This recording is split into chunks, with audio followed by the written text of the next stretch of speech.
but if anyone can't hear me, I will certainly jump on the microphone. I'm Tiffany Marshall with Stonefield Home. I represent the developer, builder, and applicant for what you guys all, or a lot of you maybe have attended last week's City Council, and for the General Plan Amendment Site Utilization Plan application for Bellevue Ranch that was proposed and got continued. So I know some of you had some questions or concerns or comments that maybe didn't get answered because it got continued. So we thought we would formulate tonight to give residents an opportunity, if you live in the neighborhood or just curious about our application altogether, the opportunity to ask the questions. So I know that there's been several items of question about the flood area, what's proposed for land use.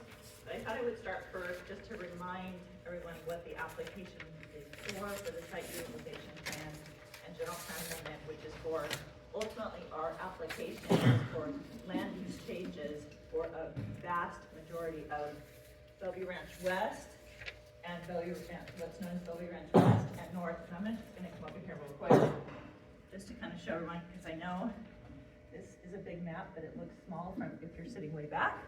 And if you have eye problems like I do, I have to get up close. So ultimately our application is primarily this area and all up here, and this area down here that seems to be of a question for some of the residents that live nearby, correct? Yes. Okay, so overall the big application is for the vast majority. This area down here is certainly a concern for your residents, but it's a small percentage of the overall application, but we want to address your comments or concerns or questions, and hopefully tonight we can alleviate some of that concern. So I'm going to actually hand it over to our engineer, but perhaps we should start with questions? No, I think I can talk first. Or do you want to talk? I apologize. Good evening, everybody. I apologize. I'm finding a horrible cold, so I'm coughing very badly and I have no voice, although it sounds pretty good right now, I guess. It does.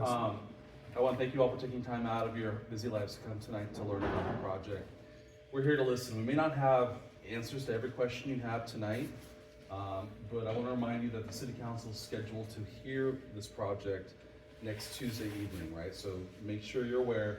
Tuesday, not on Monday, there's a holiday on Monday, it's Tuesday, and the meeting takes place on the second floor at 6 p.m.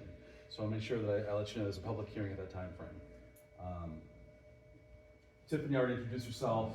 Did you go through everyone else as part of the No, team? not yet. Okay, so real quickly, this is the team from Benchmark Engineering. Tiffany works with Stonefield Homes. Benchmark Engineering provides services to them.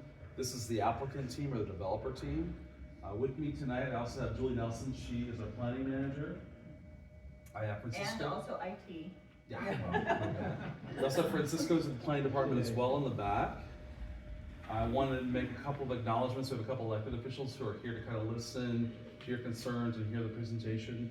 We have Supervisor Josh Pedroso here, and we have Councilmember Sarah Boyle, who's District 5, not 6. The project is actually District 6, but that's okay. She's here tonight to listen as well.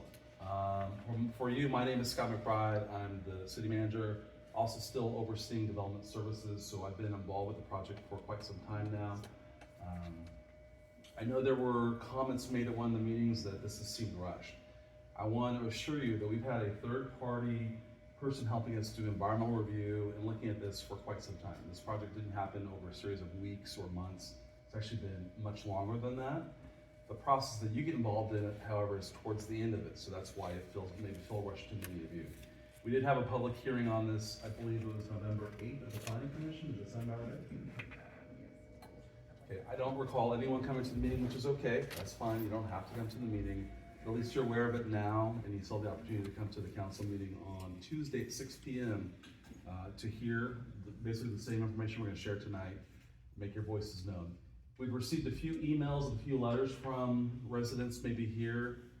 We'll make sure that's part of the packet for the council to consider before they see the agenda, as they see the agenda, I should say.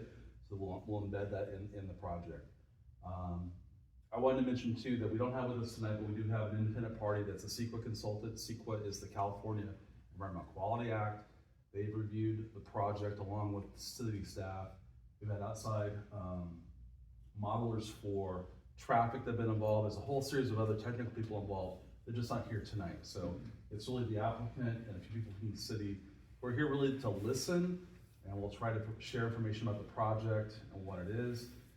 It does sound from our feedback that it's mostly about one specific site, not necessarily the whole thing. We're gonna talk about the whole project because it is a whole project, but we can also focus on that one as well. And that's it for me. I'm gonna have a seat. We're gonna go and do the presentation and we can start taking questions going. You mentioned about. Alfred, we're gonna do the presentation and we'll start doing questions, okay? What's that? We're gonna do the presentation and we'll start taking questions. Okay. So get it, write them all down. Okay. And then once we actually start more the Q&A portion, and so that everybody can be comfortable in their seats, we'll just ask that if everyone can just stand, ask your question, and because there's a lot of people in the room, like hopefully we're not gonna all talk over each other so we can all hear the questions and the answers. And if anyone does feel like they need the microphone, please feel free to come up. All right, my name's Rick Mummert. I am the founder of Benchmark Engineering. I founded it in 1999 and recently sold my company to people that I started bringing on as junior partners in 2017. And I have sold to those junior partners, and Matt has been made a junior partner by the new ownership group. He's the project manager, one of the project managers on Bellevue Ranch, but I've overseen Bellevue Ranch since Benchmark has been involved. So I am not a professional engineer. I've been doing this, next month will be 40 years that I've been doing this. I started out at Mid-Valley Engineering in 1984 and worked my way where I started Benchmark in 1999. So just want to let everyone know that. All right, so Bellevue Ranch was entitled in 1995, okay? There's a development agreement, a 40-year development agreement on Bellevue Ranch, and those are the guidelines, and the master development plan are the two documents that we've been developing this. Benchmark Engineering has engineered all of this, and this is all constructed. We've engineered from here up, and we've engineered all of Bellevue Ranch North. So we've been on the project for pretty substantially, 1,250 acres. It was originally entitled for 6,500 units, plus a high school, plus a couple elementary schools, so it's a big master plan project. And so when we look at 1,250 acres, and tonight the main topic for tonight is this 5 acres here that we're gonna talk about. So there's been, love social media, right? This is why you're all here, and I appreciate it, because it's good to be able to talk about some things rather than get into a discussion at a council meeting, right? We wanna work this out and try and give you a better understanding, but like Tiffany mentioned, or Scott, we may not be able to answer all the questions, but we'll give it a shot, right? So, in the overall project, which this is the overall project, this is called Bellevue Ranch, and if you look at the phasing map, this was actually phase 3, phase 1, phase 2, phase 3. This has now become phase 3 and 4, and we call it Bellevue Ranch North. Okay, so with the project, approximately in 2017, maybe 2016, we started an enormous hydrology study, and GEI was the consultants. You may have been noticed back in the day when the Lomar was perfected for Bellevue Ranch. We'll get into those maps in a minute, but when that was started, it was gonna be for Bellevue Ranch only. FEMA came back to our hydrologist, Chris Ferrari is the PE on it, GI is the consultant, and they expanded it to the entire shed area, okay? So we have a hydraulic model for the entire shed area of this whole area. You see Bellevue Ranch, here's Yosemite Lake, and Bellevue Ranch is right in here. So it covered the MID, Yosemite Lake Dam, and the gates that MID have that they've opened or not opened. So anyways, it's all been done like that. So that was a multi-year, multi-hundreds of thousands of dollars study, okay? So then, after we performed all that study, in 2021, a Lomar was issued for Bellevue Ranch, okay? November 29th, 2021. This is the Lomar for Bellevue Ranch. Now, what it did in this hydrology study, it took in consideration where's all these floodwaters going and what we need to do to improve it. So our client purchased what I'll call the remaining undeveloped portions of Bellevue Ranch in about 2012. In about 2014, when we started looking at some of the flood areas in this channel right here, we found out that the previous developer hadn't built this to the approved plans. So our client went in and actually built the channel that was prepared by Wood Rogers out of Sacramento. That was the engineer on the channel, the flood channel. And we constructed it to the approved plans.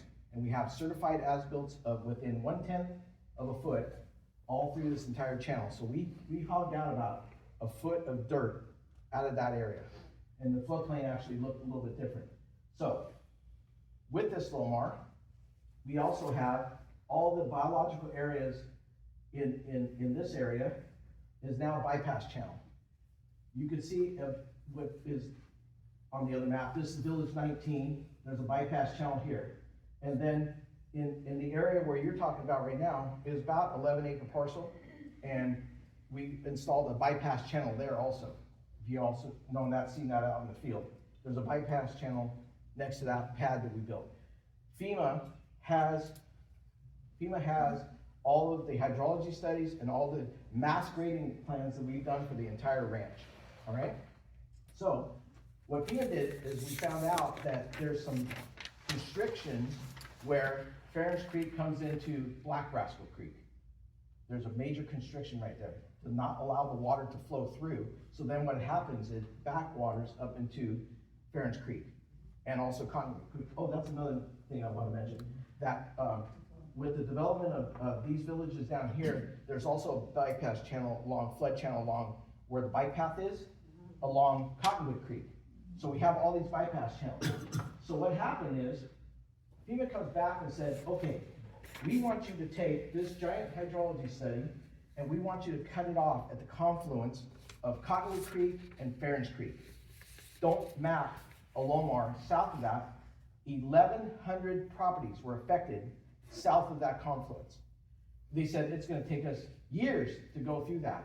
We were having discussions with the city. So we started our Lomar process, I'm gonna guess 2017, 2018, right? And then it took all the way to 2021 to get it issued by FEMA, okay? So I can say with great confidence, and the hydraulic model that's already been prepared, if you live, okay, there's been some questions about this property, your property is not being in the floodplain, but before Bellevue Ranch was even developed in 1995, it was in the floodplain, okay?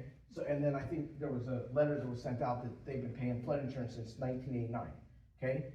So, your properties physically are no longer in the floodplain, okay? It's no longer in the floodplain. If there's flooding that's gonna occur from a 100-year storm, but they don't call it a 100-year storm anymore, the flooding is gonna occur in your streets. It will never get up on your pads, but I can't say never because who knows what happens to the dam. It's an earthen dam. I can't say that it will never be that way. But last year was one of the highest rainfalls recorded in 100 years, right? And did any of your lots flood? Or did it get in the streets? Your lot flooded? Yes. It was under our backyard. It was in your backyard, but was it in your house? So FEMA doesn't look at, if they wanna know about your structures, right? So anyways, with all the improvements that we've made shown on this map, because those all improvements are in, all these bypass channels are in, that you probably would have been flooded if those improvements weren't made. So those improvements are made already. And now what we're doing is we're going before City Council. You can see all the open space up in Bellevue Ranch North. That's all bypass channel now. That's all our sensitive areas that the Army Corps of Engineers and FEMA are allowing for that water to go, if it floods, into those areas without impacting the rest of your properties, and it helps your properties, right? So the other thing is the pad that's built out there. There was concern about raising that pad, okay? That pad was built probably 2018 maybe? 2018, 2019, something like that. That pad, as it is today, is 2 feet above the 100-year flood elevation. Physically 2 feet above the 100-year flood elevation. The bypass channel was created, and There is no, what I'll call maybe no additional fill. I can't guarantee it because Stonefield Home is a single-family home builder. They're not a multifamily home builder. So I don't know who would end up with that in the future, but, and propose whatever project they're gonna kind of propose. So, with that, I anticipate that the pad would be cut, not filled, especially being 2 feet above, and the parking lot of any potential project would be the cut area, because, and actually you have, someone mentioned about the apartments to the west. Those apartments, the parking lots are in the floodplain, but the buildings aren't, right? I don't anticipate the pad being built any higher because it doesn't need to be, all right? The other thing I wanna let you know is that approximately from the property line, let me go to this map.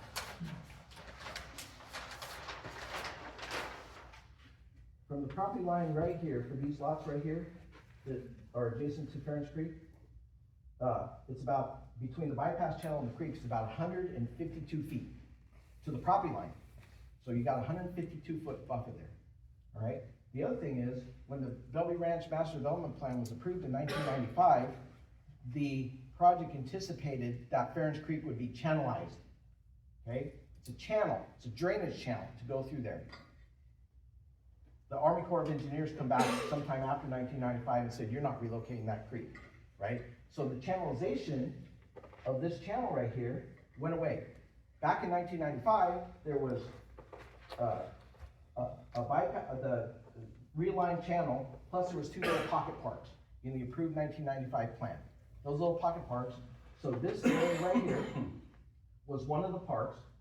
So that area and the open space, like I said, this little brown piece is about 50% of that land, okay? Which other parts took in consideration the rest. So it's a lot to swallow. I have a lot of years of experience in this, and you guys have been talking about it for a couple weeks, right? Maybe a month. Or you've been playing flood insurance since 1989. So unfortunately right now, FEMA is not accepting any Lomar Fs. Okay, Lomar based on fill, applications for what, approximately 2 years, they put a 2-year hiatus on it? Yeah, but that's the Lomar, That's the Lomar. based on fill. Based on fill. So there, the house exists. Lomar, you know, So, the map amendments. yeah, so Are what they we have, processing map amendments? what? Map amendments. We have Lomars, not Lomar Fs. We have a Lomar that was approved in 21. Okay. This is the Do you 20. have, Rick, do you have a copy of that? It's right here. This is what the exhibit I have on there. This is the 2021 Lomar that was issued by FEMA. Rick, you wanna tell them what Lomar is? Lomar, letter of map revision. It's where it's revising Didn't hear that. the published maps, What's okay? a Lomar? Yeah. What? What's a Lomar? Letter of map revision.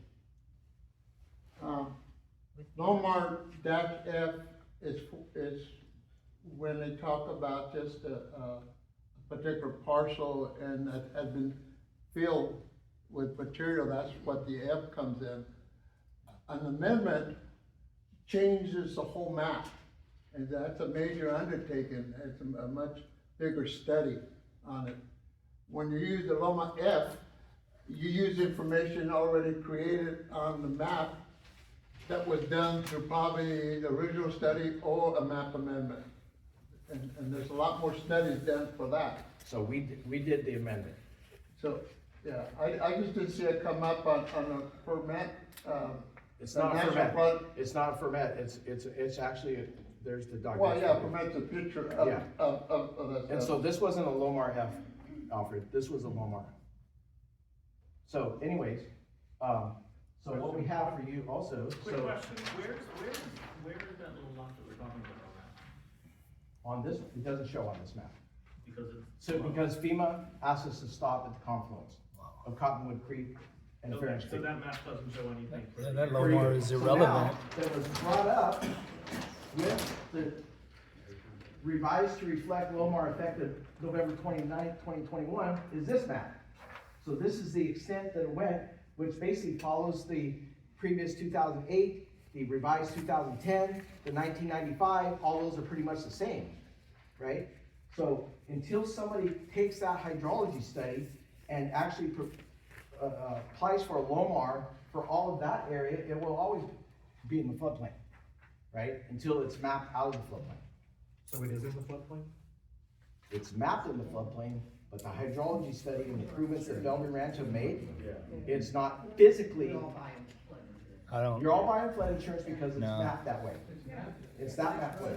Until somebody changes the map, then. Then old map stands then. Yeah. Until they change that map, you guys have already graded and filled the land into the floodway. You guys have already altered the channel on that FEMA lot. already has the design and the pad as-built of that. FEMA was presented that. It was part of our study. Where's the studies? We came here to get information, not That's- opinion. We want information, sir. want- We want information. Well, what'd you ask We want before that? studies. Studies. We want physical data. We don't want your opinion. That's not what I It's not came my here for. opinion. I'm You're telling not you. an engineer. You owned Benchmark. That's what you did. Right. You've been very clear that this area down there has not been. Yes. And I was very clear that it has not been remapped. What I said is, it's physically with the hydrology studies, and that you would have to. So No. are we making the hydrology study available? Your hydrology You're study seeing- doesn't change the floodplain map. I mean, I don't understand. No, see, So- that's where I'm telling you that it's mapped that way. We've been doing this for Okay. weeks. You've been doing it for years. And we still have this map. Well, that's what FEMA has. This on is record. what, isn't this what this should That's be correct. known by? So I don't know what you're so saying. What you're saying, and it's been that way forever, since 1995, but it doesn't take into consideration all the improvements that already been made to take your property out of the floodplain, right? How come you guys haven't done It wasn't part of our deal, and FEMA asked us not to do it because 1,100 properties were affected by it, right? that? So we're still in floodplain, you guys are still in the building. You didn't take any of that other stuff into consideration? I think we're getting way ahead here. I think, you said a few things that I think you overlooked. This development group isn't gonna build apartments, is that correct? That's not what you guys do. Likely not. That's not what they said. Likely. City manager. That is, she said she doesn't know where the property would end up. So if they get it rezoned, Okay, so that property could be sold. We're trying to get some information out. I appreciate you're very passionate about this. Let's get some other information out so we can have dialogue. The city council is gonna be considering a zone change and general plan amendment. They're not approving a specific development project next week. I want you to understand that. We have property all over the city that falls in different flood designated areas, is that correct? And what has to happen is it has to be built above that. Alfred does this all the time. He issues certificates to get things out of the flood zone, is that correct, sir? Yes? Alfred? Scott was asking a question. What's that? Do you do projects in the city to get things out of the flood zone all the time? To get elevation pads up, certify them? Elevation certificates. I have hearing problems, so I'm sorry. He's asking, do you all the time, do you provide elevation certificates to be able to prove I that the provide property? a lot of elevations. Yeah. That is common practice. That's no different from anything that we're talking about here. Yes, it's that it's, because, either the requirement, it's federal requirements for getting building permits, or it used to be for flood insurance. So it is common.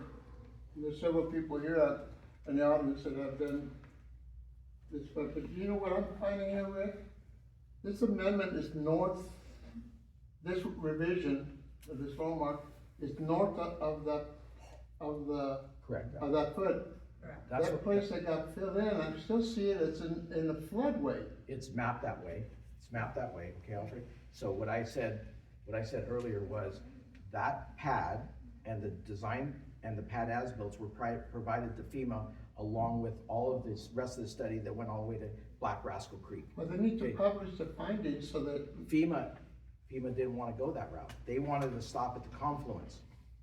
So FEMA directed us to stop at the confluence, and our hydrologist stopped and filed the LOMAR on it. my experience when I work with flood maps, even if FEMA acknowledges there's mistakes, like the plotting of it is off, and you can obviously, and underwriters just said, you gotta just go by the map.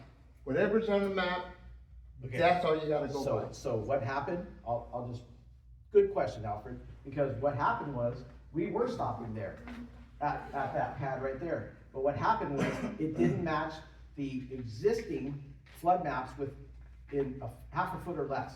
So that's why we had to go all the way to Black Rascal and the confluence of Black Rascal and Ferens, right? So that's what took this hydrology and study and morphed it out. And the only way to do that, we had to go upstream, all the way to the shed area of that.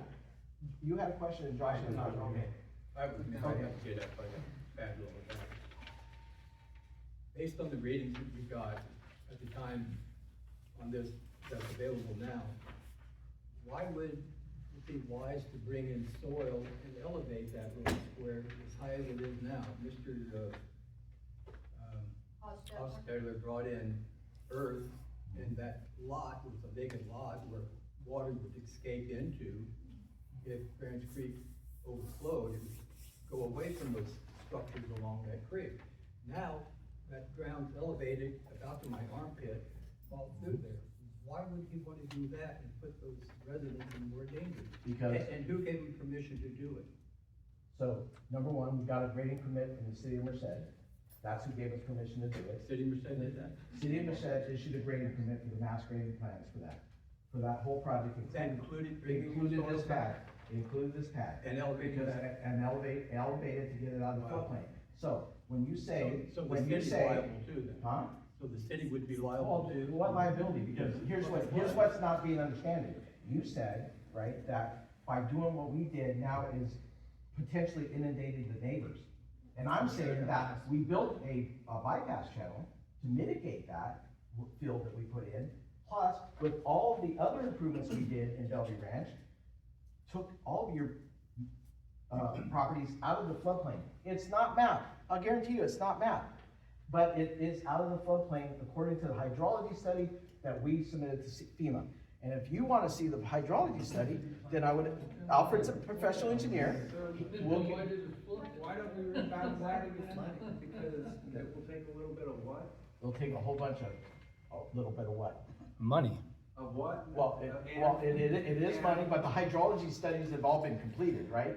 So it is a matter of filing the Lomar application, and 1,100 property owners would have to be all a part of that application. So that hydrology study you're talking about, did it include that pad being Yes. elevated? It would be okay? Yes, It wouldn't flood the it- residents? Really? Yes, it did. And where's the Because bypass? when I walked channel? down there, when Huh? it flooded. Where's the bypass? It's channel? on the east side, it's adjacent to the creek. It's a channel that's actually, it's like a boat. Where Go back to is the. where is the water, Show on the big map so you can get this. on that bypass, where is the water supposed to go? All Because this I've right seen here. it, and I don't understand where the water's supposed to go. Well, what it does is, it holds it back, theoretically, it holds it back until the storm passes, and then it's released by a weir into the creek. There's a weir built in that pad? No, not in the pad, Where's the, in the bypass channel. where's the bypass channel? All this green area right here is all the bypass channel, so if you And where's physically the go weir? So outside. that's the creek, right? No, that's not the creek. So, Where's the weir? I'm really, can you blow it up or show us on a bigger map? Because I can't understand. I think we're talking, I'm just gonna really quickly, I think we're all trying to get information, and I think we're asking questions, and I think he's trying to answer them. But I think we need to just kind of, like, Come over here. let somebody ask, let him answer, and then somebody I've else been ask. raising my hand and been being ignored. Okay, and that's fair, But I think that they're trying to answer as many questions as they can, which I think is fair. I'm not the one that's calling on people, and I'm not gonna blame on my backs too, so I can't see you. So I understand that we're all frustrated, we're all trying to get as much information. What I'm asking is, they're gonna answer questions, but it's hard to answer questions when there's like people throwing so many different. So let's try and just do this as orderly as possible so we get as much information as possible. Well, I think people are irritated because basically they've just heard that the engineers in city basically ignored our neighborhood. Yes. That's what we're hearing right now. I think that's something So, that they're. I'd like to hear that addressed, because that's what we're hearing. Am I right? Yes. okay, so I'm sorry if I didn't make it clear, because you think we're inundating your properties. I'm saying with all the improvements that have been out there, and I'd be happy to walk out there with all of you to see all the improvements that were made on this project to alleviate your flooding. It's still flooded. Still flooded. You know what? Okay. there, But, so what I asked is how many of your houses got inundated It's too with floodwater? Not the property. And it has backyard, man, it's still too close. No, but FEMA doesn't count that. They don't want your, okay, No, but we do that's the believe- government, right? I'm only going by that. So when we do elevation certificates and we have, the pad elevation of the equipment that's outside of it, FEMA just wants to make sure that your equipment and the adjacent ground is not inundated by Okay, so let's floodwater. go back to the original question, which is where the channel is, so can you locate that for us? So this is the right of way of Ferris Creek, but Ferris Creek doesn't fall necessarily within that right of way. It follows it pretty close. But this is the bypass channel, and the bypass channel is about that width right there, and it swings all the way around like this. So what you're saying, where the elevated land is, and this house that was brought in, from the back of that to the embankment of Ference Creek, that's the bypass channel through there? Cause there's a big gap Yeah, between correct. the soil. It's and about there. 52 feet wide. Yes. The bypass channel is 52 foot wide, and I would say it's approximately 8 feet deep. The biggest bypass channel we have out there right now is where Cottonwood Creek comes into Ference Creek. Okay, and the far side of Cottonwood Creek, before it gets to Ference Creek, maybe from here to these doors, that embankment is down, and there's a big flood, Okay, so it's like a flood basin that was, nature made. when was the year maybe? Last year. 20, no, I'm talking about when the water went all the way to the north. It almost made it to Bellevue Road. In that, 1998, you talking about? no, I think it was after, because it had to be like 16 or 17, because we built the bypass channel. There was a big to-do about the flooding back in the day, and I thought it was like 15, 16, because we had already made the improvements to that bypass channel. So Julie, slide down, but it's not colored. You don't have this map, right, Julie? So the biggest bypass channel that is out there is this whole bypass channel. It's a big area right here, and it comes all the way up to Bellevue Road. That was all flooded. Okay, yeah, and that's the way it's designed. It's designed to hold that so you don't get inundated, right? Right. That's why I'm saying this, why is it not clear? We're saying we're getting flooded out, but no one's actually. I can explain why it's not clear, because all of that was flooded, and it was all flooded right up to our streets last year, 1 year ago Okay. today. Okay. Right at the end, so if it went up just a little bit more, it would have flooded the streets. He had it in the backyard, they said they had Okay, flooding. so Other now people had take what flooding you in their just homes. said, and if all these improvements didn't exist, your houses would have been flooded for the 1995, the 1998, the 2008, they would all been underwater. Okay, that's great. Keep So the now you didn't improvements, keep the suffer that improvements, catastrophe. And then keep the improvements, and let's not rezone that area, because we need that. So is the flood issue more of a rezone issue versus a flood issue? We're worried about. We don't want building there, that's why we don't want. We don't want to do that. Okay, We want it to be a okay. floodplain. Because that pushes, if you build up there, it's gonna push it over into our neighborhood. No, And the more buildings we've you already have- mitigated for all those waters that have come down. But the flood map says something different. Okay. What are those slash lines on that flood map? If you turn What? around on that red zone with those lines going across. This is what- the way it's mapped. what This does is the not key say- What indicative. does the key say that those lines mean? Floodway, floodplain, right? And the floodway you're not supposed to build, right? It has a It says different do name, not it use- doesn't just But say it could be floodway. modified. I'm telling you, we already modified it in the previous one that I showed you up at Bellevue Road, okay? So that is what it, oh, she didn't, This one. okay, Yeah, great. so, okay, that's great, that's awesome, but what we're trying to tell you is that I've lived there since '87, and all those other times it flooded, it never got that high, because that wasn't built up like that. No, That's what we're telling you. I think that's a misconception. No, it's not. No, It's it's not. Because last year, like I said, This is the wrong guy. so last year I have told you here. that more water came down in the shed areas than a lot of years, right? And so what I'm trying to explain, and it's not, and I think this is now becoming more of a rezone issue versus a flood issue, because I've already told you that the improvements have been made. Alfred Alvarez is a PE, right? Professional engineer. He's more than welcome. I invite him to sit down with our hydrologist and run the models, so Alfred could see, and he said he's done a lot of work for some of you, that he could see that the model is not inundating your properties from a standpoint of your house. The flooding the way it's all designed is the flooding will occur in the streets and not in your house. So that's the way it's been designed. Did FEMA issue a conditional, Lomar? No. No, because we've already had the conditional from 2002. The problem I'm having is, yeah, everything that you say above that little southern area was the restudy in 21. And I'm sure it was done all right, and you got your different flood zone. But it did not change anything in that pad down there. It did not remap it, Alfred, Well, but the hydrology studies and the elevations were submitted to FEMA. Which I understand, and it takes a while for them to map it, but until it's mapped, it's non-existent. That's what I said earlier. Yeah. I said that So earlier. you can build in a flood zone, you just cannot disturb the floodway. And the way this thing is mapped currently, as of today, there was some import brought in and filled in part of the floodway. The floodway is supposed to be reserved to let floodwaters go through, and you're not supposed to put anything that hinders it. Correct. I don't have an issue about doing things in the flood zone and the fringe area of a floodway, but I have issues when it's a floodway. Okay. And where it's at is, I just want to finish, Okay. and where it's at, it's a little bit narrow, and the pad's higher,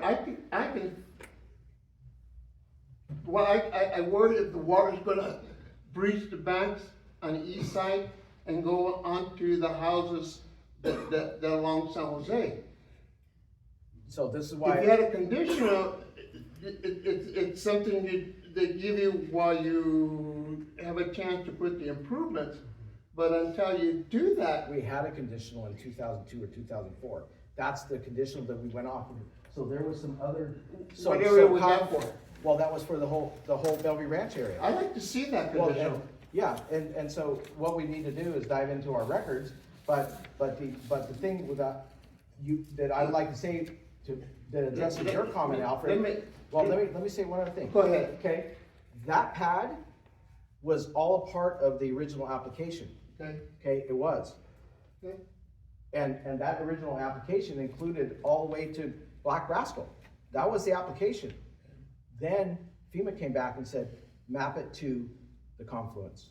Okay. That's what we did, and those Well, other then improvements were already let's made. study it. A condition is a kind of like a pre-approval that's issued by FEMA saying what you're planning looks good. A lot of developers, especially the major projects, do that so they know what they're gonna deal with eventually, and they can see if it penciled out or not. So it's just a feasibility study, and FEMA reviews all the technical information very thoroughly, and we'll make comments, because, you know, everybody doesn't do things perfect, I sure don't. And so, if they got a condition and they follow that plan, then that should be acceptable, because they don't give you the final Until you make printed until the improvements are in.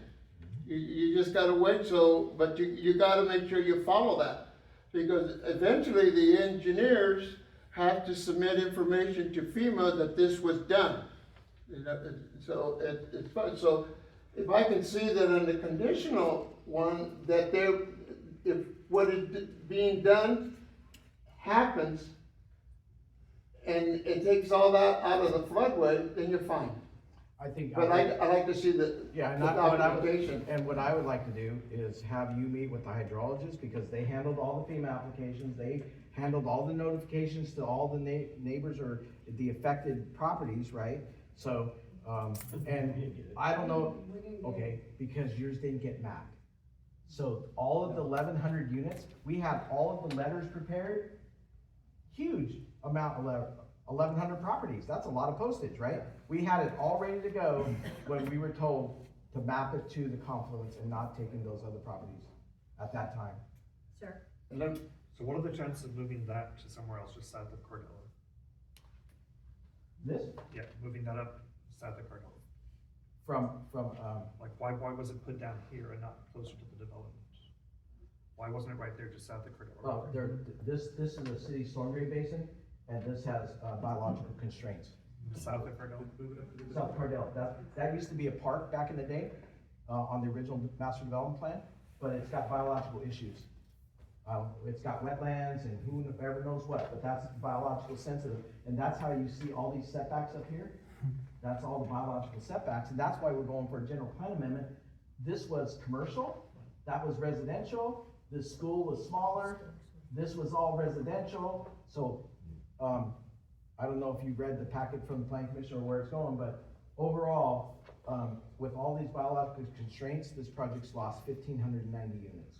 And when was that brown spot created? That brown spot was created.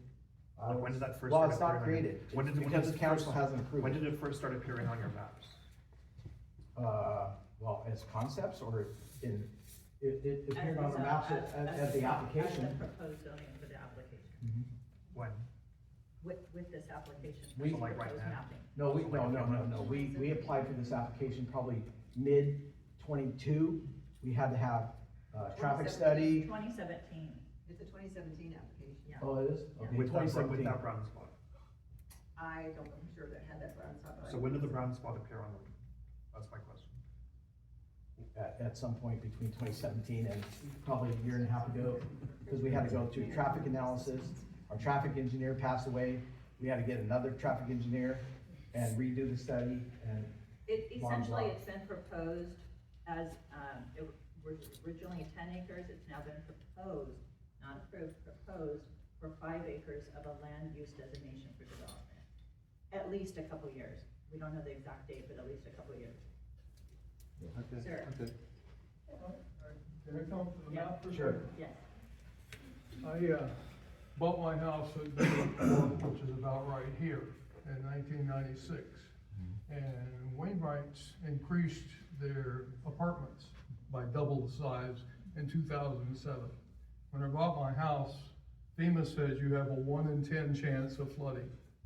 And in 2007, when Wainwright's added a lot more dirt to build their new apartments on, just like they've added all this dirt here, FEMA came back and said, you have a 5 in 10 chance now of being flooded. So what my question is when you fill in all this area here, what is my chances gonna increase to? There's no more fill. There is part no of flooding. it's already been filled, and the mitigation for that fill has been mitigated within the project. And our mitigation efforts started after we purchased the property in 2012. And I think our mitigation efforts for the channel started 2014-ish. I'm guessing 14, 15. Okay, but I understand your channel here, but before you filled all this in with 5 to 6 feet of soil, We built the channel at the same time, well, and we did these improvements right here. okay, I think the channel is the same level as the creek. I'd be happy to walk it with you. Okay, but what I'm saying is this is 5 to 6 feet higher than your channel. That never existed in 2007, Correct. when FEMA sent me a message saying, hey, Correct. you got a 5 in 10 chance of flooding now. Just because they built new apartments right here. There's probably this right here. Is this it right here? Is that out of the floodplain? Purdue Court? No. Something's been brought out of the No, floodplain right here. I'm on. That's the newest apartments. That's the newest. The apartments in the 3700 block. Yeah. Oh, San Jose, here's San Jose. Right, okay. San Jose had like half the apartments here. Where is the creek? Here's the creek. Okay, this is a creek here? Yeah. Okay, San Jose had apartments on about halfway up. And Just north of then, Yosemite? excuse me, Just north of Yosemite? Yeah. from Yosemite Yeah. towards the north. Village Landing and then Village Terrace. The white spot is Village Terrace. Okay. This here is the pathway to the creek. The apartments are right down here, the Oh, they're down 3700 there? block. Okay, But after those were built, that's when we heard from FEMA saying you're a 5 out of 10 instead of a 1 out of 10. So his question, I assume, So with is, this map, with the map that we did, with this map right here, which is the landmark for Shelby Ranch, and all this excavation which occurred in 2014, 2015, is added to your channel. That little channel you see by that little piece is also, you gotta take into consideration all of this. okay. And that's been approved by FEMA, and it's been graded. That channel exists. Can you go back to the other map, please? Okay, so is FEMA gonna send me a letter saying you're back down to 1 out of 10 instead of 5 out of 10? Good point. Good point. This floodway you're talking about, the channel you built, you created that by putting that dirt in there and just leaving a space between the dirt and the, west bank The of bank still Ferris exists, Creek. yeah. So you didn't build, you put a massive dirt in there and left a gap, and now that's the channel? No, so you take the bank of the creek, The east, Right. the east side, or the west side of the yeah, bank, okay, and then you cut down to the bypass channel, and then continue that slope up to the pad. up to that pad. Yeah, so that, So by putting that pad in, you created the channel, right? well, we built the channel at the same time we made the fill. But before that dirt was put in, wouldn't that channel been wide all the way over to our street? No. Why not? No, because Well, I thought it was in lower. the same, it was probably the same elevations that your existing homes are. No. No. It was No. Are you lower? It's in the floodway because of that. We have the topo, we have the original topo off of it. We filled it probably what? No, You probably I had filled- another question. So Yeah, we so filled you- approximately. So you've done all 40. this work to mitigate, how long is that guaranteed? Like, do you have to come back in like 5 years and redrain all the channels, 10 years? Like, who's gonna maintain that? Rejane? Good To question. make I was sure gonna that, ask because about- it's gonna cave in, That- it's gonna be dirt filled, that- it's gonna that- be erosion, there's gonna be trees falling into it and stuff. All of this. Who's gonna maintain all of that? All of this, watershed? all of this shed right here, all this shed right here has been dedicated to the city. Yeah, years Okay. ago, Um, MIT.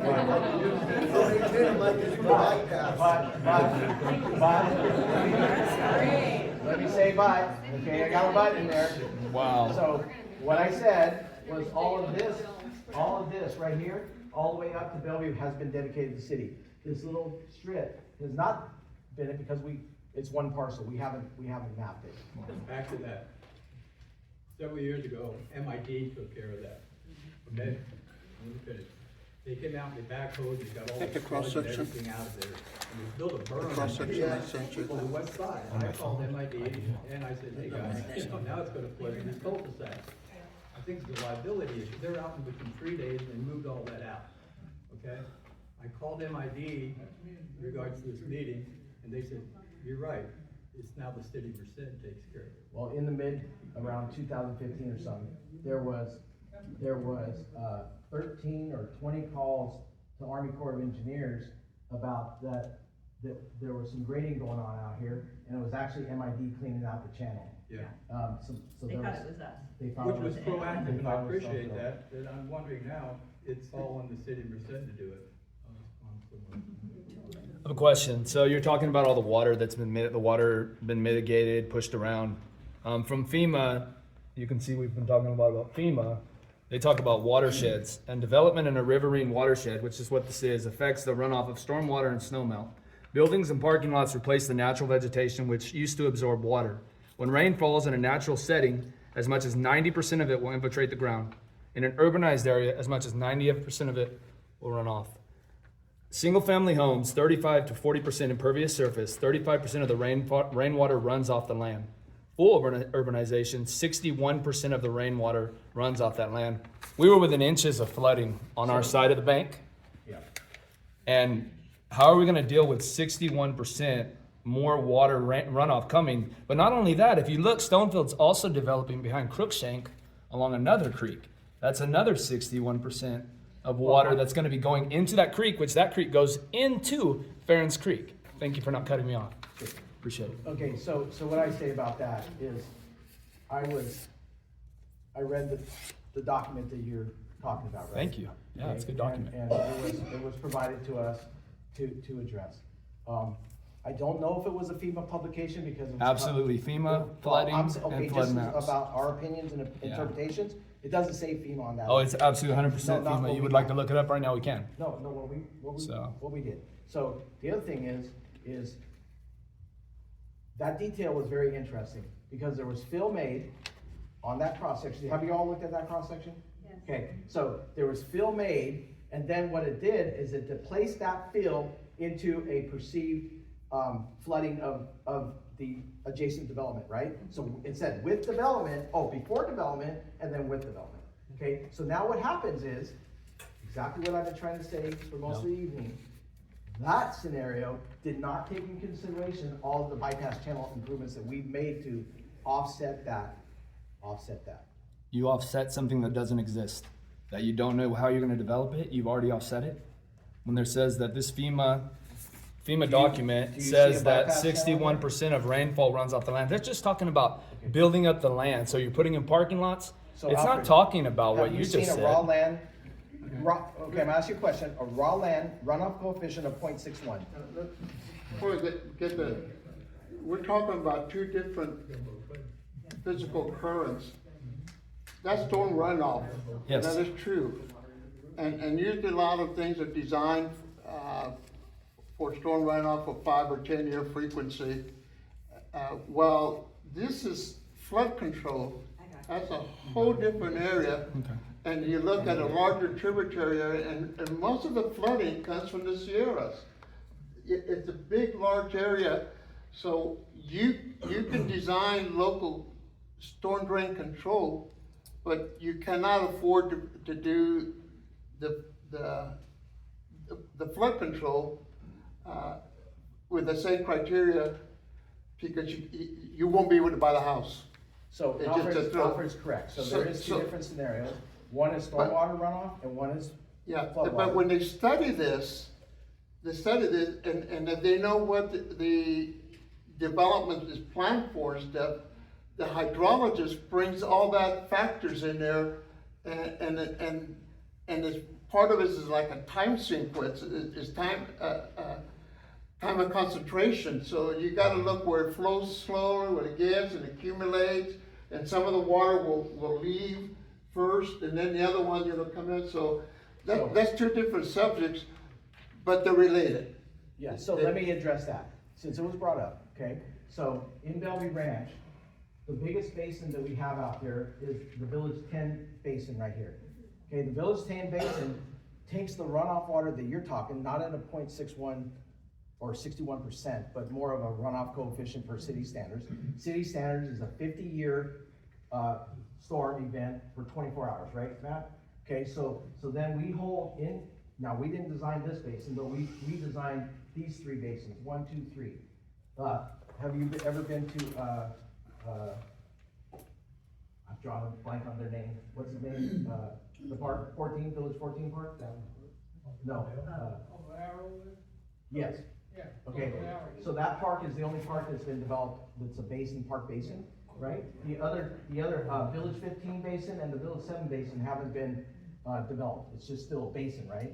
So what that does, it captures all the stormwater from the project, and then it cascades from here over to this basin here. And if you ever took a ride on that bike path over there, you see how it dips like that and then goes back up? That's the weir. So it pumps out, after the storm goes away, it pumps out and meters into Ferns Creek after the storm is already gone. Okay, so all that stormwater is being captured in these basins before it even enters Ferns Creek. In a flood situation where it overtops what, maybe a back-to-back 100 years, right? Then it has a weir that it would overflow into Ferns. Fair enough. Tapping in on what you just said, I'm really involved in this new, and I've lived a lot of places, but the last 40 years here, most of it in sand and Livingston, where you didn't have to worry about it. We have these massive floods now. I've spent time in Planada. I've seen the whole Bear Creek thing. Are all these things you're talking about with that in consideration? Well, that's, The answer would be no. absolutely the answer is no. But we Because- wanna know. But nobody, we always hear about climate change. We don't have a clue what's going on. I couldn't tell you what this world's doing as far as what's gonna go. We could go and model things that are in our control for the city So standards. that goes to your point, the mitigation measures and efforts that have already been made to the development is to aid in those efforts. Well, it was based on prior things. Sir, you have a question? Okay. Yeah, You've been doing a lot, saying that you've done a lot to mediate everything new going in. The problem that we're seeing is, we're south of that. Yes. So, No, hold on. yeah, You said you've done this, you've done that, and I understand, you guys have probably done a lot of work because your name's on that. And you have a secondary canal, essentially is what it is. I walked out there. So, I have two issues with that. It's sand. It's sand and clay. It's gonna wash out in a heartbeat, okay? If something was to flood. And I understand FEMA is worried about, well, the water won't get into your dwelling. The water won't get into your dwelling, your elevation of your foundation of your house. Here's the problem. I was in Planada, I was in Alpha Buhack and everything, I was in it with search and rescue. The water can go up to your house, that's fine, your house isn't gonna problem. The problem is when people are evacuating and they're leaving, any motion in that water will push that water right through your house. And that hasn't been taken into consideration. I understand that FEMA says, well, it's not your dwelling. That doesn't matter because the motion is people evacuating will cause that water to go into homes and then cause damage. okay, so I would love to answer your questions. Let's take the first one, right? About the improvements that we've made in Bellevue Ranch. Correct. Okay, until you get to Farron's Park, there's no other place to put a mitigation. Our improvements that we did in Bellevue Ranch took in consideration the downstream effect all the way to Farron's Park. Okay, but So- that lot is elevated probably about 2 feet. And then on top of that lot is a bunch of fill dirt that if somebody's put out there as a big mound of fill dirt. Well, that dirt That's is. not filled dirt. It's Yeah, just that's dirt just removing. that's a temporary. Temporary storage of dirt. So then where does that plan on going? Do you plan on moving back north with that or hauling it out? Oh, yeah. Yeah, it will not stay. It's gonna go to up north where development's happening. Is it debris also? Yes. Yeah. There's carpet, there's. So PVC. so I think okay, so then, I don't know for sure, I couldn't tell you, but if I was to guess, Stonefield sold a project called Sage Creek, which is right over in that area. So if there's maybe spoils from the home construction, maybe Greg said, hey, go ahead and use that temporarily, but no, that is a temporary, that will be removed, right? That's not gonna stay. Okay, but then that elevation is still higher. Our concern is not necessarily the rezoning, because essentially those parks you talk about that are recessed down as water basin, if you're to do that there, I don't think that anybody here would have an issue. I think the issue is everybody sees as a visual that that's clearly higher. And when you stand on the road off of Lehigh or Auburn or whatever those roads on that side are, when you look across, everything is visually higher.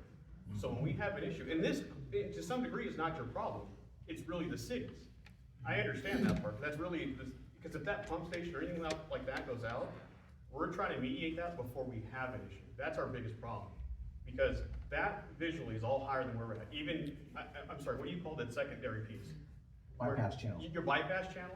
Yeah. You're looking at what, 3 foot separation at most? And with that curve, the curvature of that, when water's coming through, it's gonna blow that right out. So I understand you have like a levee system where a weir, where at some point it'll slowly let go, if I understand that correctly, right?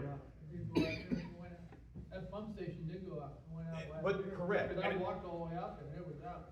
Right, Yeah. which is fine, and that's why I say, The one up here?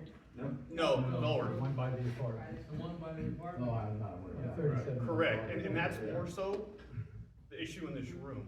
I understand you've done a lot of work, and I'm not knocking that, and I'm sure, the problem is, you have your report that's at that intersection north. But until we see that intersection south physically changing, we cannot physically, as homeowners, go off of that. And you've done all the work, We did not do the work. but you had the studies and you've tried to. We didn't do the studies. So then who's? That's what I recommended earlier, that we put Alfred, if he could be a liaison or spokesperson for you, put him in touch with the hydrologist. GEI Consultants out of Rancho Cordova was the hydrologist on it. They are actually mapping the San Joaquin River right now, and they have a whole bunch, so they have the LiDAR of all these areas. I think they're also working on Bear Creek here, another person in the company. So there's a lot of work going on to address some of this stuff, because like I told you about earlier about the issue at Black Rascal and Farron's. That's a major blockade right there. Sir, with all your expertise and knowledge, which I appreciate, would you suggest the City of Merced get with this hydrologist and get a reading before they? Okay, so just so you, that's a very good question. Before we could even submit this application to FEMA, the city had to sign off on the hydrology study and all the application. That's not throwing them under the bus, because they did their job, because that was the only way we could submit it, but all the work was done all the way to Black Rascal Creek. I'm just curious if there's another pad out beyond where this one is, and we're gonna be putting people in there already low income, how are they gonna afford $120 a month extra for flood insurance if there's a pad further out by Bellevue that would accommodate them? So what I mentioned earlier this evening, not related to your houses, but related to that pad right there, FEMA's not accepting Lomar Fs for approximately a couple of years, but that probably wouldn't be developed until that Lomar F was issued to take that out of the floodplain. Then why not wait to rezone it Exactly. That's, till the Lomar F is completed? That seems completely reasonable. So you've done the work and you have that piece in there, but this last year when the water came up, can you explain why we still had water all the way up to that edge? If that's all, because I understand it's working, right? And how it's designed, can you explain the design of that? Because as a visual, again, we're seeing water all the way up on the street. So if that's working, why are we still receiving water all the way up the road? Okay, I've given you a global of the whole thing. We did not perform the hydrology for that. So those models are with the hydrologist, and they push down, the model actually shows you where all the water's gonna go. But when we talked about it, if you truly, and that, your floodplain maps all have elevations. You could easily compare your house, finished floor, or your pad next to it, and Alfred could go out there and give you an elevation certificate, and you could find out where you're at relative to that floodplain. And if you are not in that floodplain, then you shouldn't be paying flood insurance, right? But, okay, so. That's not necessarily my question though. My question is, you've done all the work because of everything, all these studies that came out, right? So the water's supposed to essentially move north to south and out of there. Why are we still having backup water then? Because that's the way it's designed. So Okay. I thought I addressed that earlier tonight, where this channel right here, this channel, there's a weir right here, and it's a backup. When this starts to flood, it backs up into this area and continues this elevation. I don't know what the grade differential is, let's say. It also backs up below your finger. Well, it should back up all in here too. No, it's backing up farther down. is what we're So saying. we have pictures if you'd like to see Down them. here? Yes. Yes. Yeah, but I'm curious, and we didn't do it, I don't know if the city did it. Huh?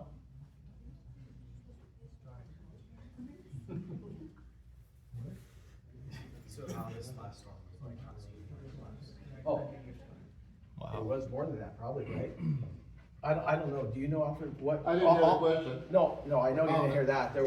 So what the question was, is all the floodwaters that they saw come up to the rim, right? Do you know what the elevation was? And then how did that elevation, the water surface elevation, was in relationship to your floodplain map, right? Your firm map. I don't know, I don't have the elevation. Well, there's different flood zones, and all this is in flood zone AE, and that's the area where the flooding is caused by a stream, a canal, a creek, or something flowing. And every channel, pipe, river has a certain amount of capacity to pass. So the study's done on it, what the elevation would be in that water, and along with rivers, the elevation drops as you go downstream because the waters are going down.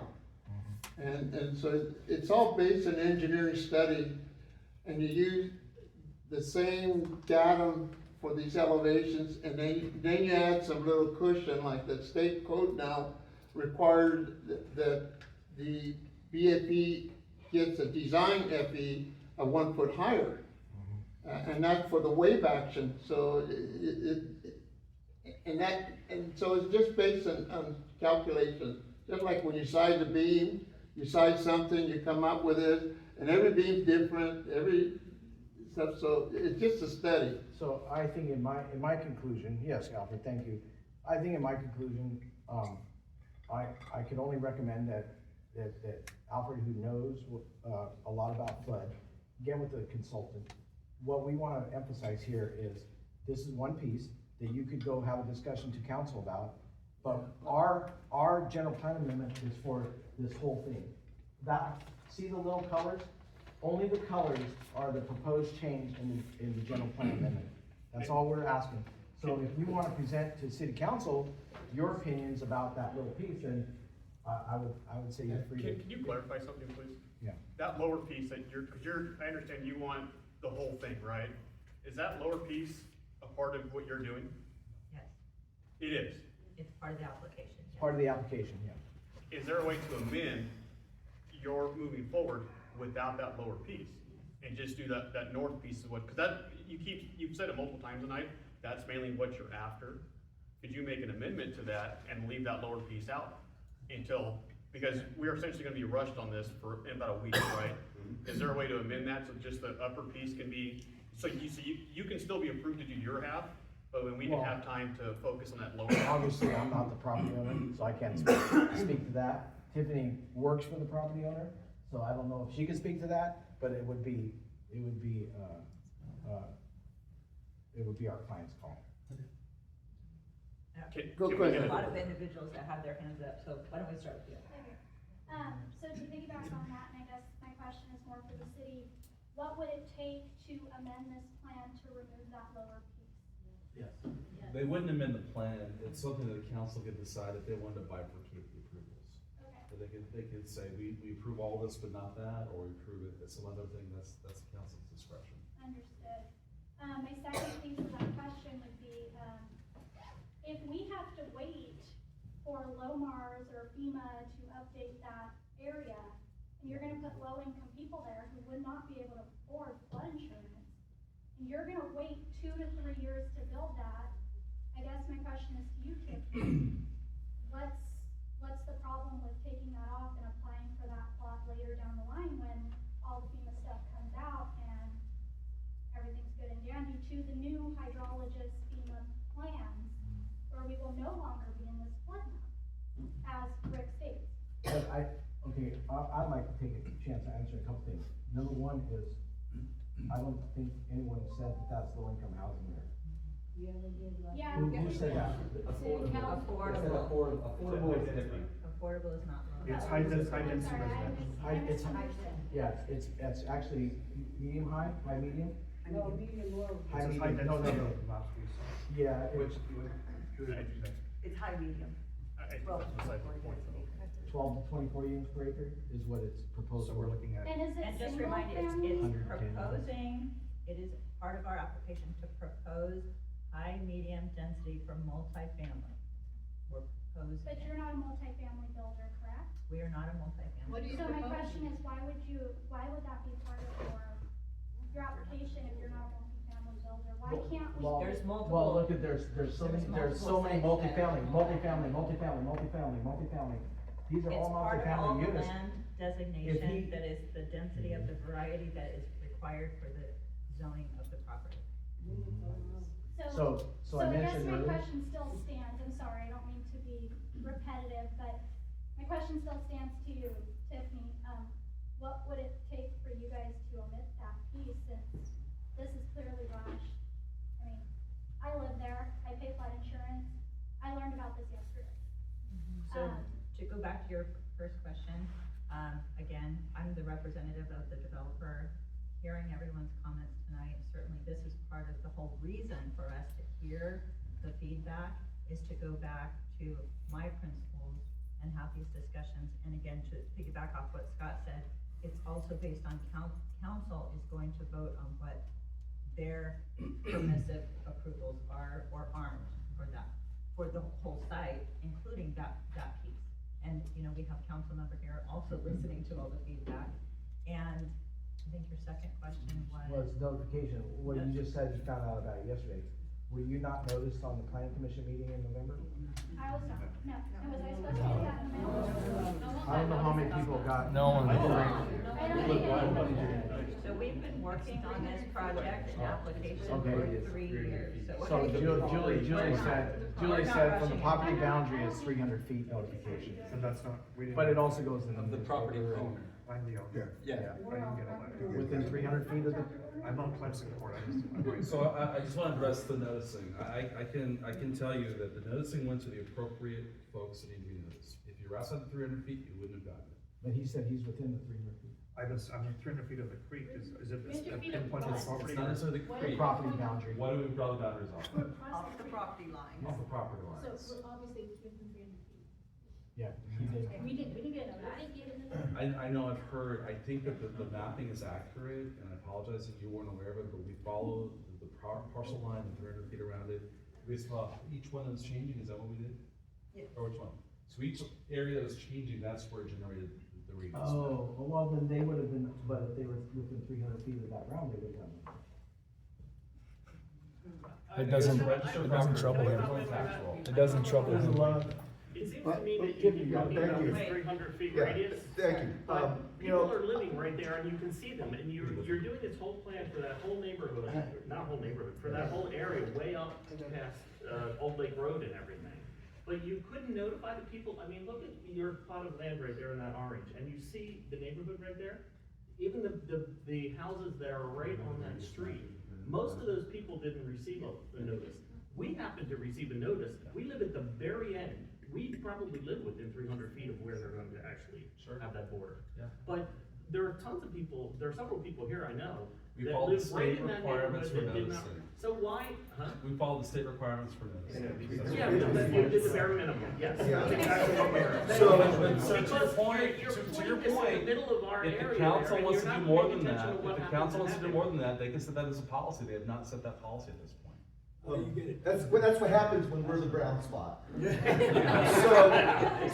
But actually, I want to piggyback on that because that, you know, whether housing is affordable housing or not, frankly, is not my concern. As a matter of fact, I'm all for affordable housing.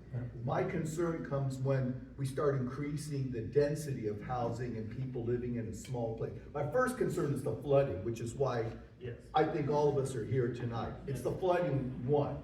But two, there's a whole host of other issues, because now we start talking about higher density housing. Our street and Yosemite look more like our roughest county roads. And now what happens when we increase the traffic? The housing above us was developed in the college area where we live, the brown spot.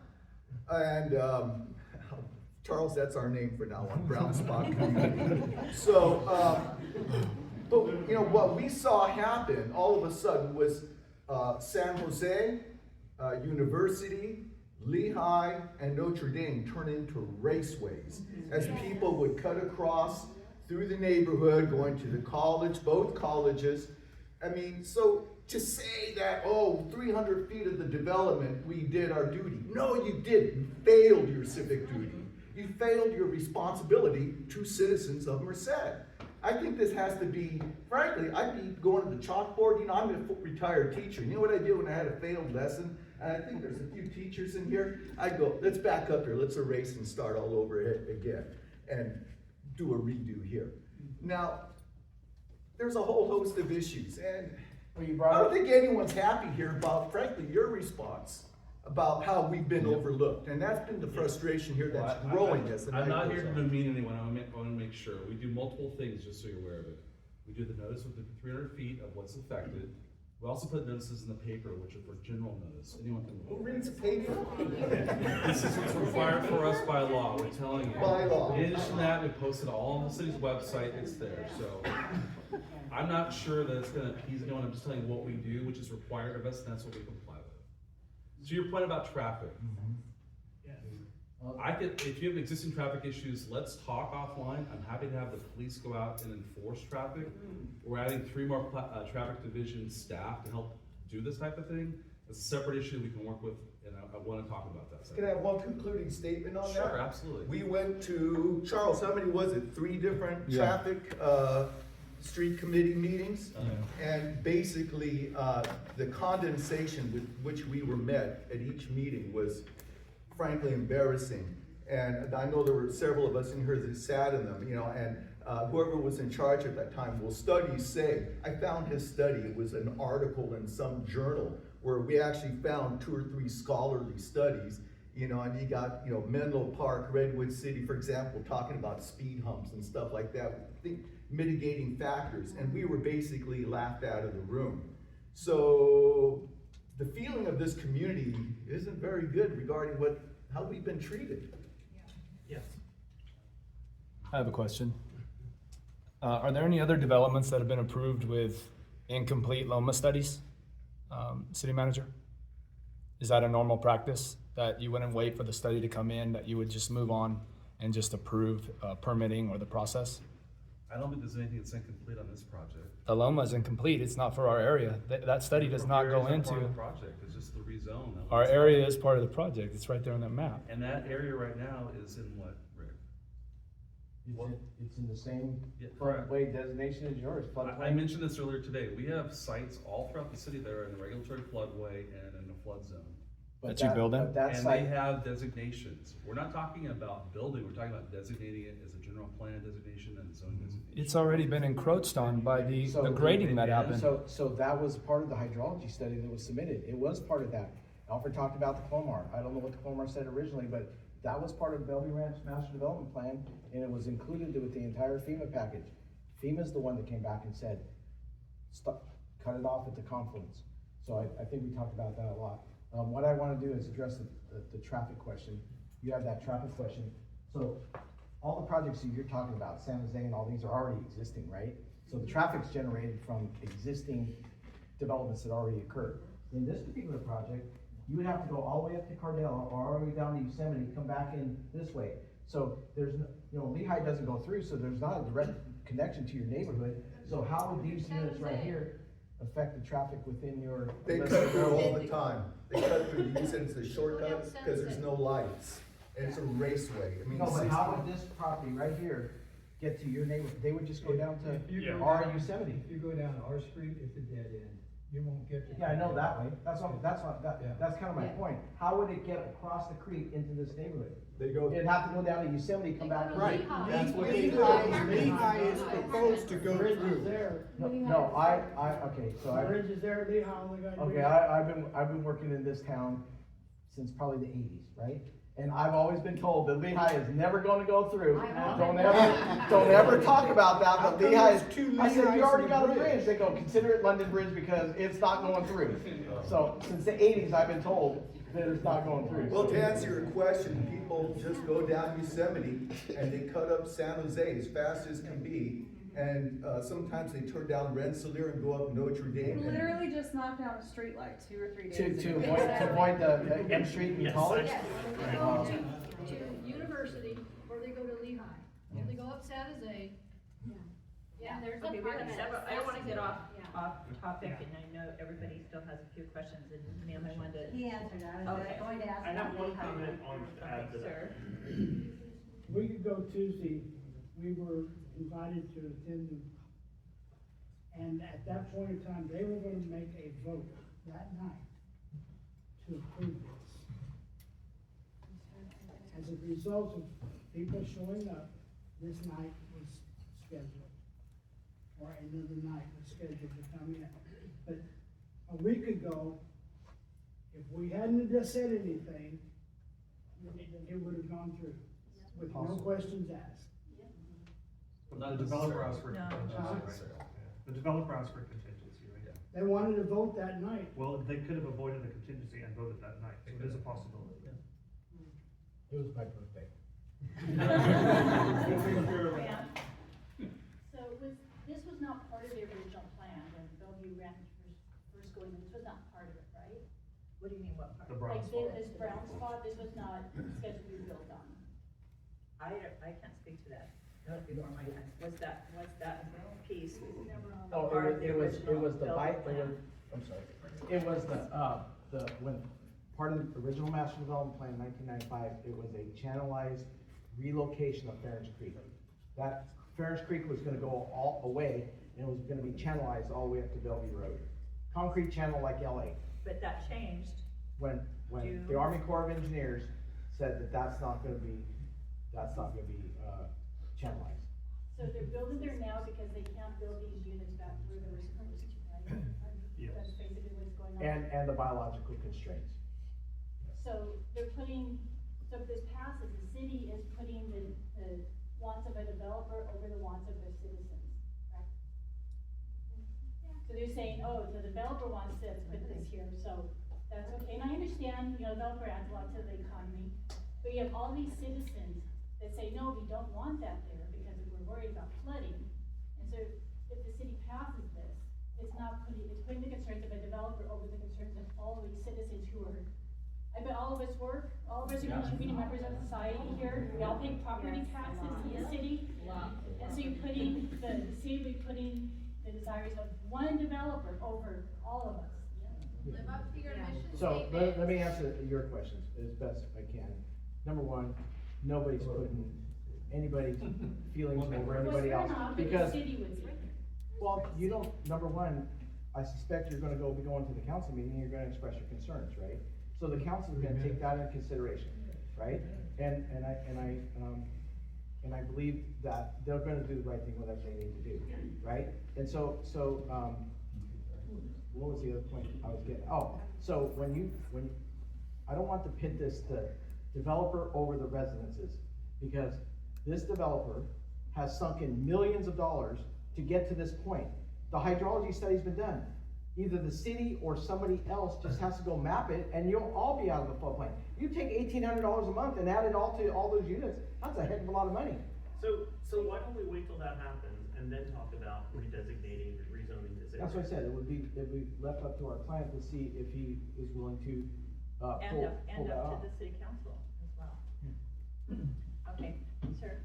Yeah, so, we went back and we did watch the, planning committee meeting, and there was specifically referred to as that upper right-hand area of the development, way up at the top that's green, that because those had to be redesignated, you needed to find more space, which is then why that lower section was chosen for development. That is exactly what was said in the planning meeting. I can't speak to what was said. I think what we looked at, as I mentioned earlier, that with all the constraints that this project's had, from biological constraints, et cetera, that we're 1,590 units lower than what was originally proposed, right? Okay, when you look at that, the infrastructure costs and the roadway costs and the bridges, all those costs, they don't change. You just don't have that to spread across. And so what we did is we looked at any developable areas that didn't have constraints, and that's what we put on the map. There's nothing there but sand. Sir? Is that an attempt for sympathy for a multi-billion-dollar company? Wow, I don't know if it's multi-billion dollars, I don't know for sure. I don't. Multi-million. I don't, you know, I'll tell you this, there's a lot of people that have opinions about our client, right? I have not met a more generous person that has done so much from the community, from police and fire and Merced High School and the stadium and all this other stuff that he's done for the community, right? So I think, and he says this all the time, it's maybe not a direct quote, right? But how many local developers exist anymore? You got national builders, he's still, you know, he's developing some of the lots that the national builders are buying, right? But you know what, I think he was, who someone mentioned earlier, Dos Palos, right? He was born in Dos Palos, you know, raised in Los Banos, Merced. He lives in Merced. He cares about Merced. So I just don't want to mix him up with what I'll call, I've heard of that, numerous councilmen meetings, right? The greedy developer, the rich white guy, right? We've heard it all, not related to him, but just other topics that come out, right? So you know what, I think he's, I'll just say he's special. Can I add to that, please? If he does care about our community, if he cares about Merced, and it sounds like he does, it seems like the responsible thing to do would be to follow it through and wait to develop this area until that FEMA map is updated, and we know that it is safe. So Tiffany is gonna present that to him. I think that would be the next logical step to show his dedication to his community. Really? There's been amendments to this over the years, and Mr. Halston wasn't the owner of this in 1999. No, we're the third master developer. Right. So what I saw in researching is that a parcel of land at Cardella and M Street, where there's single-family residence now, at one time that was plotted to be the new city fire department, but the opt put we let them know new homes in there, and they moved the fire department location across the street by getting land from the community college. The city worked out an agreement with them on that, for some land down here. So what Why was? can't we do that now? Well, let's take a look at a couple things. Okay. So we were involved in that general plan amendment back in 2006-ish, right? Where that fire station was. So what happened was the city came to us and said, hey, they already own that site on Merced College property. Yes. And they didn't want to have two fire stations that close. So what they said is, it's true statement. Okay. So then what we did is we studied the traffic, or the traffic circle at where now is the transit center there. Okay, we looked at that for a fire station. We looked at helping with the construction of that facility, whether it was a modular or something. At that point in time, there wasn't money to staff that fire station. The other thing is it didn't meet their response times. So right now, they didn't want it that far south. So we've been in discussions for about a year on the corner of the northwest corner of Barclay and Bellevue Road is where the fire department would like that fire station. It's not gonna be at the corner of Cardella and M Street, where it currently is listed to be? Cardell and them. Okay, that's a piece of property I heard worked out a deal, the city and the state worked out a deal with the community college to trade that lot for the fire department in regards to the lot right across the street. I think the lot they're talking about is the quarterback lot, which is owned by another party. That negotiation fell through. Yeah. Yeah, that was gonna be a police and fire annex. Okay. The city does own a lot. Thank you for the Yeah. clarification. Ma'am? So, what Lou was talking about, I remember seeing, since we've been there since '87, that brown spot was either supposed to be left as wild, just there, or made into a park eventually, maybe even, this wasn't said on that, a flood, what do they call it, the flood basin / park. And that was years and years ago, I know, and I don't think it changed since then. But if Hospitaller is open to doing that, that would be great. Well, certainly, I'm gonna share all of this feedback, which has been an immense amount of information, and I applaud all of you and appreciate, and all we can do is go back and share all this feedback, and having this attendance tonight is amazing, so I thank you all. Sir? I would just say, just to take the brown spot, like we've just been saying, taking it off, turning it into, like was just said, a park, or essentially, the basin, dig out that dirt that was put there, turn it back into something, so actually, we can feel that we're being seen, and that area's not gonna flood. I mean, it could be. So it's interesting what you just said, right? So how does it go from dirt to the vision that you just talked about? Because one of my discussions with a former council member that talked in a meeting, in a council meeting about parks, right? Earlier I talked about the park basin in Village 15, right? That was dedicated by 2004, and it's not developed, right? In 2004-ish, around the same time, Village 7 was dedicated, right? But it's the funds were never there. The park fees weren't adequate to build parks, right? Developers obligated to dedicate, but not necessarily construct, right? So with the development of more units, puts more money into the new park fee to be able to build stuff like that. So say that was dedicated to the city, and the other one was dedicated in 2002, right? It's been a long time, 22 years. Was it gonna stay dirt for 22 years before it's actually developed? I'm actually suggesting that it be more of a mitigation, like she had mentioned, that area is dug up so that it can hold more water.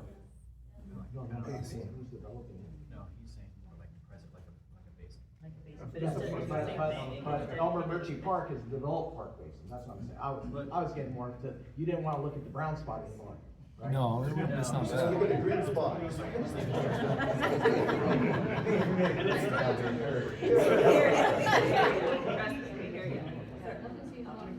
I'm trying to piece in where we're at in the process. My thought is that you're asking for a rezoning to be reviewed by the city council. which probably means that you have to amend the general plan. It's a general And plan so to do amendment. that, and to do that, you have to address CEQA.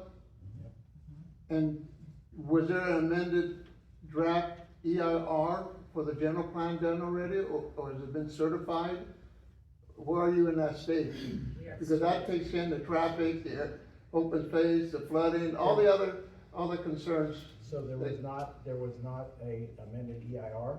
It was on the original EIR, and there was additional studies that were required. Traffic studies with VMT, air quality, greenhouse gas, those are the studies. What is being proposed overriding? It's an addendum. There's an Alfred. addendum to. Are they doing overriding, Existing. for the EIR? What?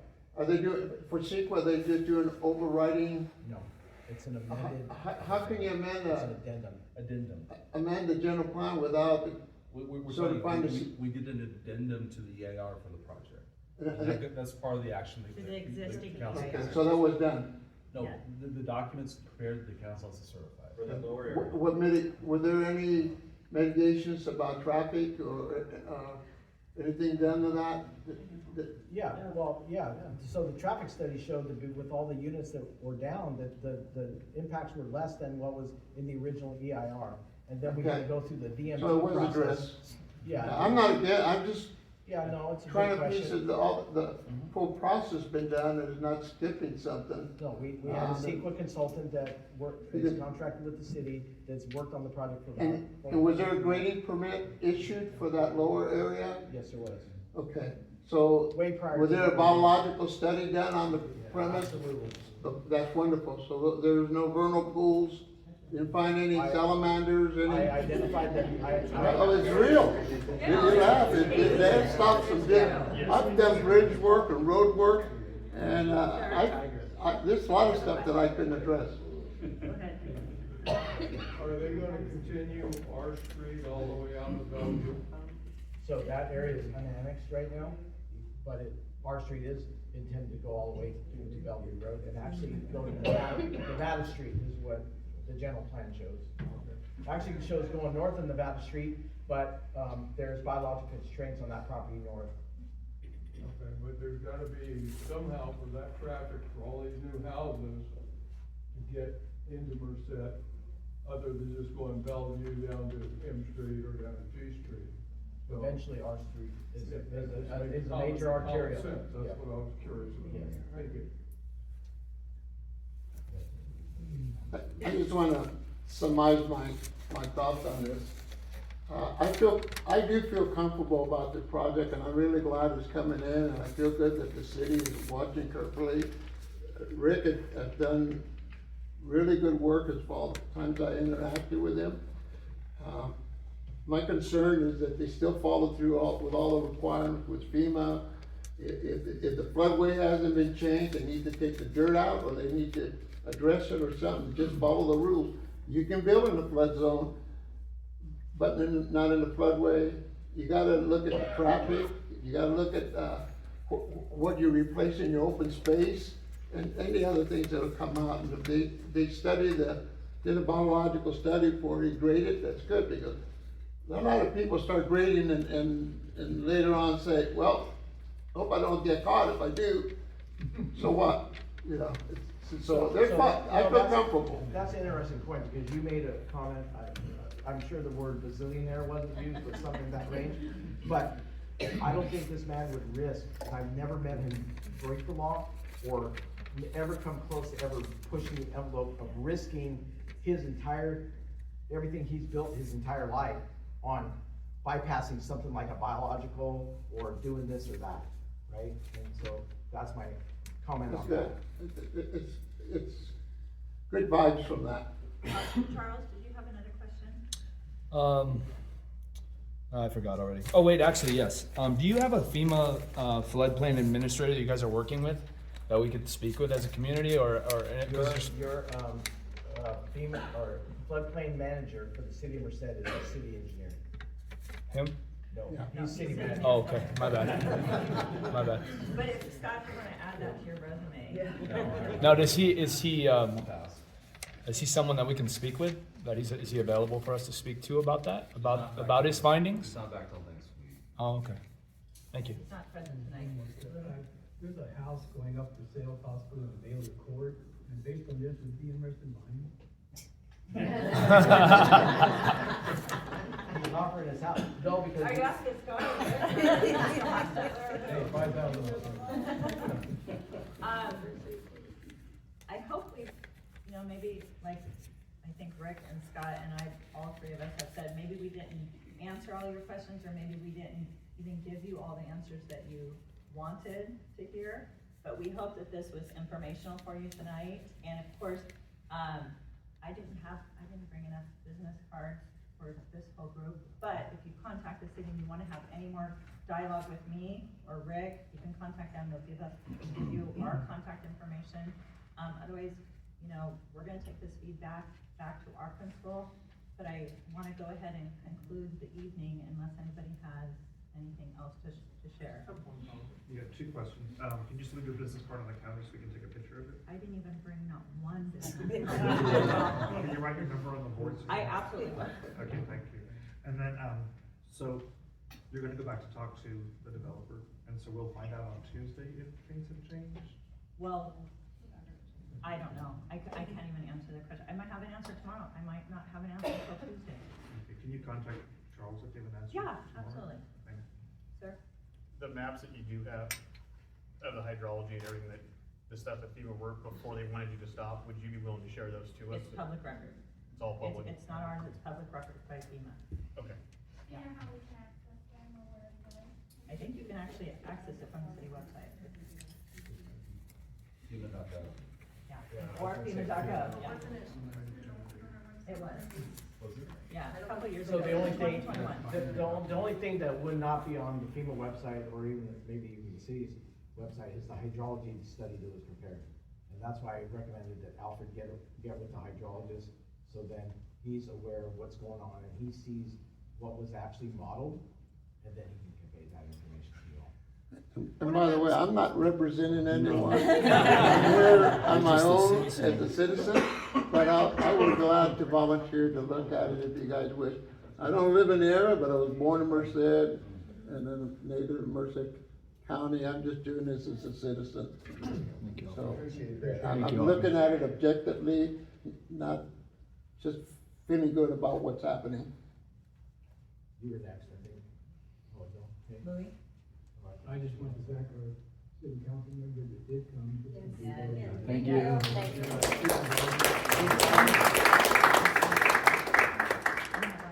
Where's the one that represents our area? Yeah. Can't answer that question. Very important ones are here. How many houses were you planning on putting in that space? What's that? How many houses exactly were you planning on putting in? I don't think you can answer There, that. there's no It's- project, there's it's- no project proposed. Okay. And with what we're, part of the general plan range, Julie mentioned is 12 to 24 units per acre. So 12 times 5.8 or 24 times 5.8 would be It's proposed to be high density multi-family. medium high. Oh, medium high, sorry, medium high. Multi-family. So to conclude, if this moves forward, you will be building on FEMA's current maps? No. And not, you will be building on your proposed maps that are not No. in the FEMA database? No, until, you cannot pull a building permit until that's been remapped for that Okay. parcel. But you want this to go through now instead of you guys applying for this little plot of land later? Well, you look at, again, I don't know what formas are, and I don't know what the overall cost of the project are. That was just yesterday. It's a proposed zone change. It's a It's proposal. not a project. No, you We're not asked, proposing a project. why would we not, why are we trying to get it zoned now and not wait for FEMA? So that's not a yes or no, Well, right? and I'm just asking, like, why would you move this forward with that little brown spot when you don't have to? So to conclude, you're still asking to, for approval to move this forward with that brown spot, but you could omit it, cause it's not impossible to take that out. No, Tiffany's gonna go. Okay, I wanted to conclude, cause I just, for myself. Well, in your conclusion on that spot is I heard, well, what if you made a basin or a park or something like that? So are you saying take 5.81 acres and reduce it to 3 and put a 3-acre park and a 3-acre housing unit from 12 to whatever units? Or is the ask all future park, right? I'm just saying wait, because we don't really know about that spot And we don't know yet, either. so, and you don't know either. So let's just wait on that brown spot, is my personal perspective, but of course, we have a big group. Was there anyone else? 1989, when I moved in where I'm at now, that was said that would never have development on it whatsoever, in part because of the two creeks that converge and the highline lines. I now have 2-story houses behind my house. Or they were not supposed to be, and there was supposed to have been a whole bunch of stuff built on the Bellevue Ranch in the way of shopping centers, in the way of a whole myriad of things that, and since 1989, just houses is all that's come there. So maybe to follow on with that point, I think generally, I mean, our issue is the flooding, obviously, and we've kind of talked about that a lot. But the other part is, this is a small little bit of land, and then the whole housing complex is up there. And a comment was made earlier that there are already 3 apartment complexes around that are built. They're not all built. Actually, right across the street on our street, closer to Yosemite, the complex is still being built.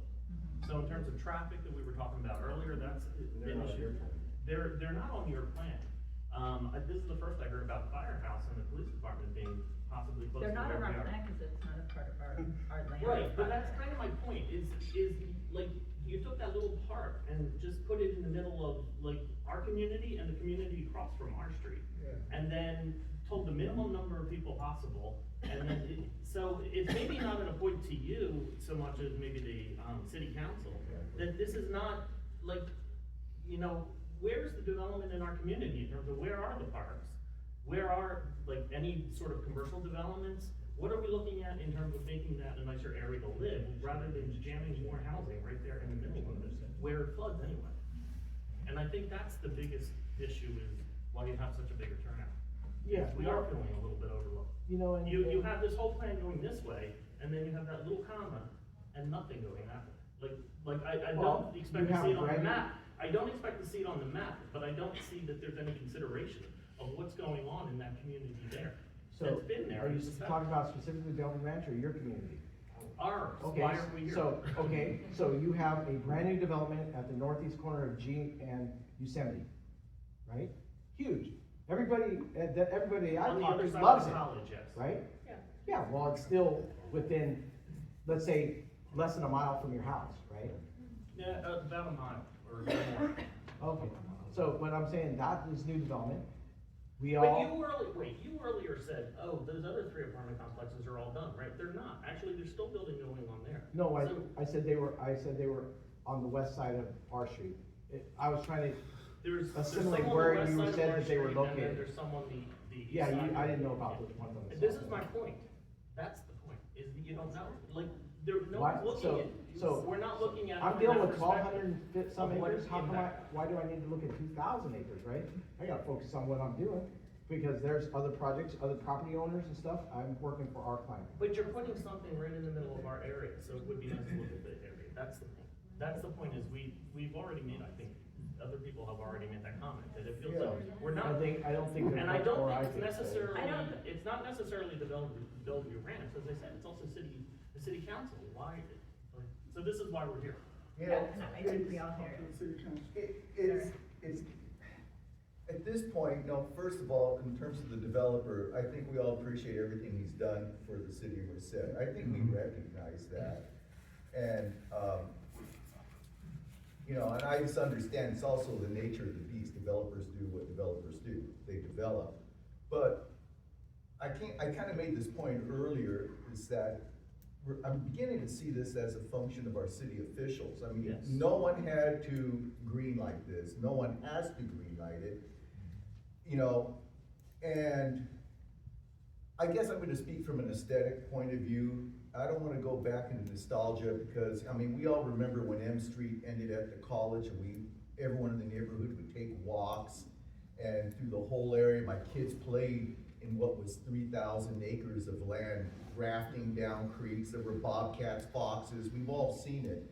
And it's sad it's disappeared, but when I look at those apartments going up on Yosemite, you know, first of all, it was a shock when I saw a gas station going up in the middle of our residential area. That was mind blowing. But when I see all these multi-unit housing development going up there, I can't help but think, what is being lost by losing that remaining bit of open space there? Because if you look at that map, there's no open space beyond that where people can go and play and kids can do what they used to do, the green space that we're talking about. And there's plenty of studies about urban development and what happens when you pack people in into too tight a space. And look what they've done in New York City just to get green space. They took an old train line. You guys familiar with what's it called, the High Park? They took an old train line that used to run through New York, through the industrial area. It was literally a raised train line, ran through warehouses, and they've turned it into a park just to get green space in New York for people. And something's being lost. I'm gonna shut up there, but No, I would like for our you city make valid officials points to that I think think about what's being lost. citizens of the United States, we all appreciate, right? Yeah. Because we all feel some of these things, right? So one of the things that development does bring for you is you talked about the open space. You can see a lot of green, that's all open space. That's not development, all the green on that map, okay? But you got Farron's It's all Park. north. Okay, wait a second. Wait a second. It's north of Farron's where Park. we live in this room. Somebody's lived there since 1980 something, so it's been there for a while, And you right? took it Okay, away, so you just- so. And we love it, we fly Right, kites on it. so you got, Dogs. you got Farron's Park, right? You got Farron's Park, then you come up to your area, so Farron's Park has the bike path, which goes along our street, then underneath our street, and the bike path is next to Cottonwood Creek, right? And then we're bringing the bike path now is up to what, Village 18? And we're taking that bike, you're gonna be able to ride your bike all the way to Old Lake Road on that bike path, when it's fully developed. I can't walk my dog that far. I walk that path every day along that route. Anything over an hour is just. It's ridiculous. Yeah. And people fly kites in that brown spot, people take their dogs up there and run around. I mean, Are we going back to preserve the brown spot? There's a new sign, but as Tiffany mentioned, I want to thank everybody, I tried my best. Both of you. We have to answer these